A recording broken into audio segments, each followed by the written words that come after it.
पश्चिम बंगाल में एक बार फिर ममता बनर्जी की सरकार क्या बनी। राज्यपाल जगदीप धनखड़ के सामने कई बड़ी मुश्किलें खड़ी हो गईं। पश्चिम बंगाल के गवर्नर होने के बावजूद उनकी स्थिति बेहद दयनीय हो गई है। ममता सरकार और उनके बीच चल रही जंग अब हद पार कर गई है, जिसका कोई अंत नहीं। उनके हर कार्य में ममता सरकार अड़चन बनकर सामने खड़ी है।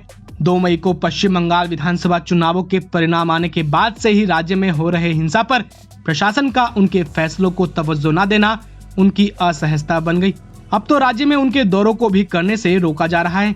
अभी हाल ही में सीतलकुची में ये स्थिति देखने को मिली, जहां उनकी गाड़ी के आगे काले झंडे और गो बैक के नारे लगाए गए।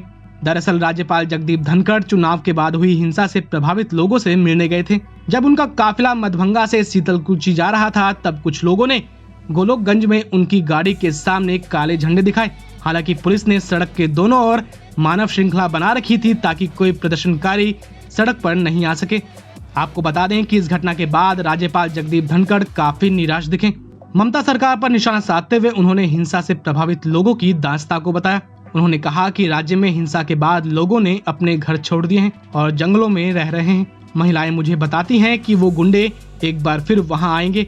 राज्यपाल के सामने सुरक्षा की ऐसी विफलता है, मैं इस पर हैरान हूँ। मैं कल्पना कर सकता हूँ कि यहाँ के लोगों पर क्या बीत रही है। तो वहीं दूसरी तरफ टीएमसी ने भी राज्यपाल पर पक्षपात का आरोप लगाया है।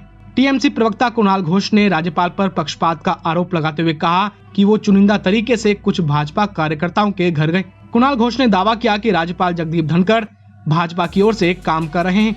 आपको बता दें कि बंगाल में जारी हिंसा को लेकर ममता बनर्जी और जगदीप धनखड़ आमने सामने हैं। दोनों के बीच आरोप प्रत्यारोप का दौर चल रहा है और यही वजह है कि राज्य में राज्यपाल के सामने काफी मुश्किलें खड़ी हो गई हैं।